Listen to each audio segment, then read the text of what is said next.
salaachuutu nurraa eegamaa jechuudha. Namni salaata barbaadu tokko jalqaba irratti niyyaa godha yookaan ammoo ni yaada. Keessa isaatiin qalbii isaatiin ni yaada. Kunis maali? Salaata san salaatuu isaa yaada jechuudha. Arraba isaatiin hin haasa'u. Namni tokko masjida waan dhufuuf yookaan iddoo salaata waan dhufuuf salaataaf waan ta'eef qalbii isaatiin yookaan onnee isaatiin yookaan yaadu taate kanumatu isaaf gaha jechuudha. San dura qulqullummaa waan barbaachisu dhiqannaa qaamaa irraa ta'inna uffata qulqulluu akkasuma iddoon itti salaatu qulqulluu ta'uu isarraa eegama. Akkasuma ammootu suturaa yookaan ammootu akka namni isa fuulduree hin tarree fuulduree ofii waa kaahuutu isarraa eegama. Kanas ammootu ciqilee sadii yookaan ammootu waan salaataaf waan sujuudaaf isaaf gahu laaluudhaan bifa saniin fuulduree kaa'ata. Ergasii salaata yeroo salaatuu barbaadu san gara qiblaatitti garagala. Qiblaan kallattii gara Ka'baa yookaan gara Makkaa gara Masjidil Haraam fuula isaa garagalchee dhaabata jechuudha. Eega niyyatee booda Allahu Akbar jechuun harki isaa ol fuudha gara salaataa seena jechuudha. Kanas yeroo harka isaa ol fuudhu sirrii gateettii isaa kanaatiin ol fuudhuu danda'a. Akkasuma ammootu sirrii gurra isaatiin bifa kanaan ol fuudhuu danda'a. Yoo barbaade akkana godha, yoo barbaade ammoo sirrii gurra isaa kanaatiin ol fuudha jechuudha.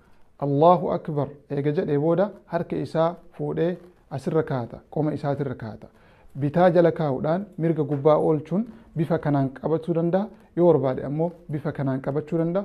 Yoo barbaade ammoo bifa kanallee qabachuu danda'a jechuudha. Garuu irra filatamaan akkana osoo ta'e irra baay'ee filatamaadha. Eega akkatti harka isaa qabatee booda salaata keessa seene jechuudha. Takbiratul ihraamin yookaan salaata seene jechuudha. Amma booda haga salaama baafatutti salaata keessatti wanni hojjetuun dhorgame hundi irratti dhorgama jechuudha. Ergasii du'aa'ii istiftaahaa yookaan ammootu kadhaa salaata ittiin banu du'aa'ii salaata ittiin banatu kadhata jechuudha. سبحانك اللهم وبحمدك وتبارك اسمك وتعالى جدك ولا إله غيرك. يوكن كان بيرولي كان بيشر عليه الصلاة والسلام نؤدي فمن جتشو دنده جتشو. بيفا كانان صلاة دعائي استفتاحها يوكن دعائي اتين صلاة بنن جتشو. أعوذ بالله من الشيطان الرجيم جتشون أكسما بسم الله الرحمن الرحيم. إيجاجد إبودا الحمد لله رب العالمين جتشون فاتحة قراءة. بسم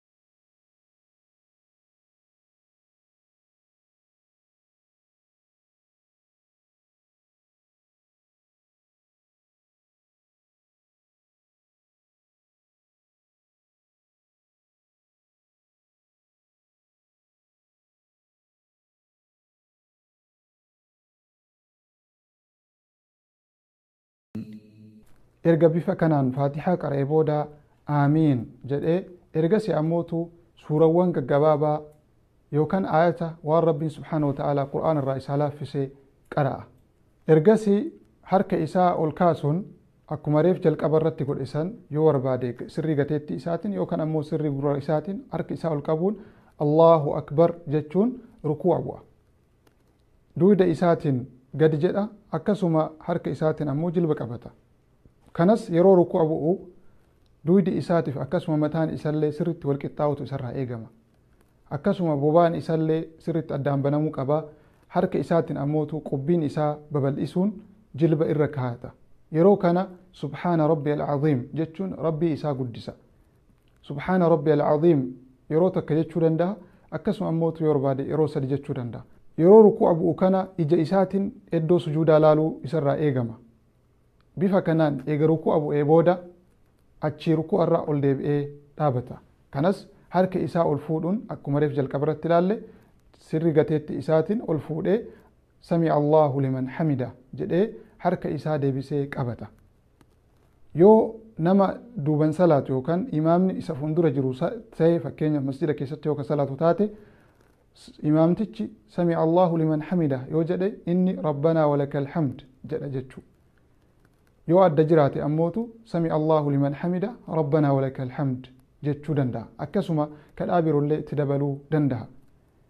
Deebisee harka isaa eega qabatee booda sirriitti wal qixxaa'ee eega dhaabatee booda ergasii Allahu akbar jechuun gara sujuudaa deema.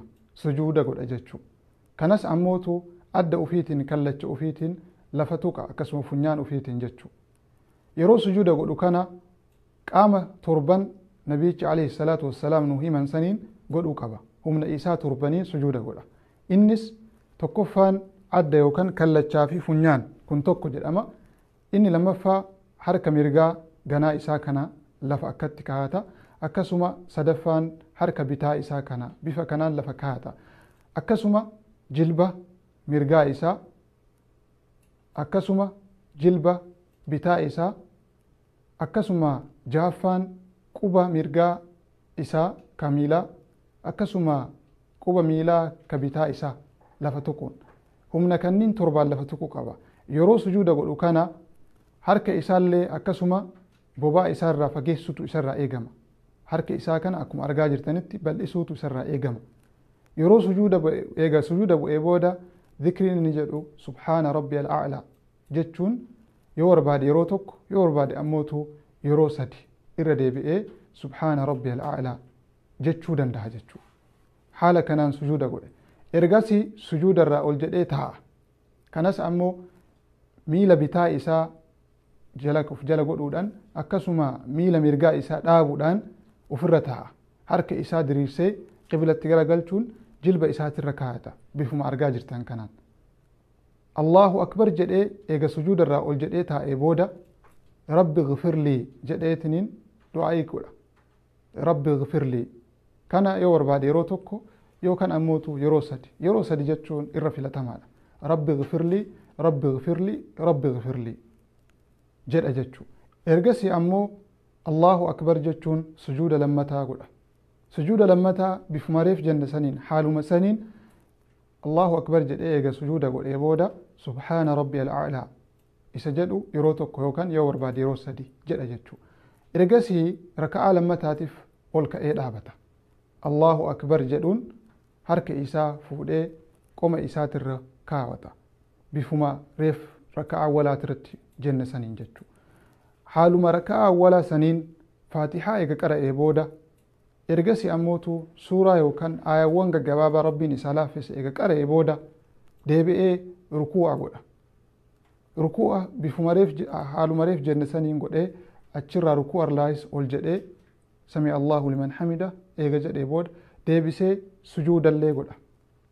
Sujuudallee godhee jidduu sujuudaa lamaanillee taa'ee ergasii sujuuda lammatallee godhee ergasii deebi'ee taa'a.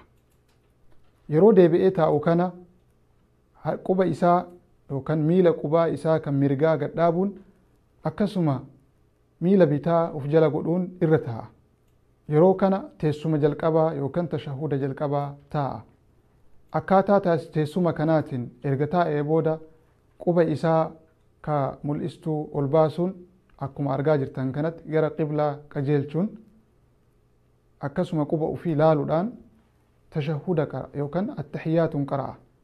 كنس التحيات لله والصلوات والطيبات السلام عليك أيها النبي ورحمة الله وبركاته السلام علينا وعلى عباد الله الصالحين أشهد أن لا إله إلا الله وأشهد أن محمدا عبده ورسوله جتشون تشهد جرا قرأ جتشو إرقسي يو صلان إن صلاة ركاء عفوري يوكا صلاة ركاء سديكا أكا مغربا يوكا توتاتي teessuma isaatirraa ol ka'uun gara raka'aa sadaffaa deema.